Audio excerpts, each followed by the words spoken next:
The Big Five in Beyblade Burst God were the top 5 bladers in the world, and despite Cuza, Ackerman, and Daigo Kurogami not being one of them, they were criminally underrated and much more powerful bladers than you give them credit for. So first, Daigo went up against Joshua, which was one of the Big Five, and Cuza burst Kurt Baratier, the previous world champion, and seemingly on par, if not more powerful, than the members of the Big Five at the time.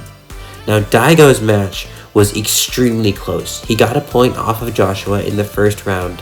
Despite Joshua doing that on purpose, this will have happened in any of Joshua's matches. Plus, Daigo unleashed double strike, which means if Joshua hadn't been knocked out, he would have been burst, and Daigo would have won there and then.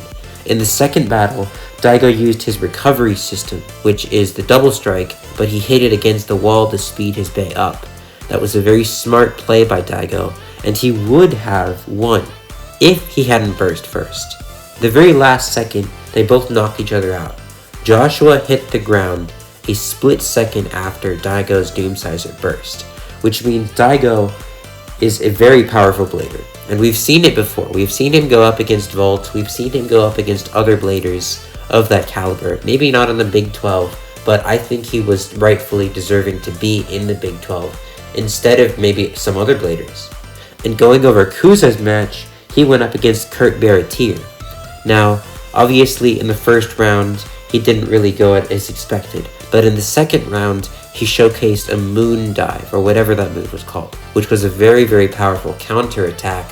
While being hit up in the air by Kurt Baratier, he came down and used the momentum to burst it.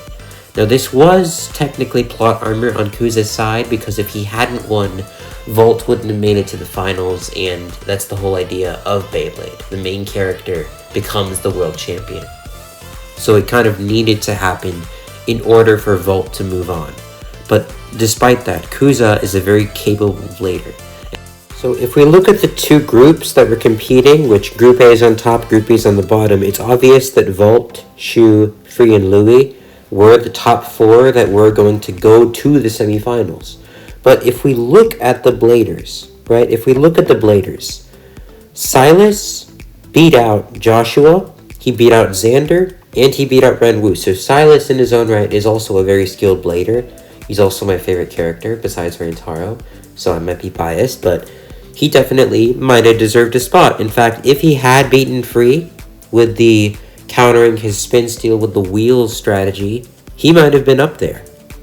But then in the semifinals, he would have gone up against Volt, and he might have won that, maybe, if Volt hadn't gone with Strike God, and then Shu would have obliterated him. But you could see Silas is a very capable blader from there. And from Group A, Cuza beat Boa, or at least, well, Boa beat Cuza, but that was when Cuza was kind of on a streak of losing, so we can see that Cuza at the end, when he beat Kurt, he's become a very capable blader.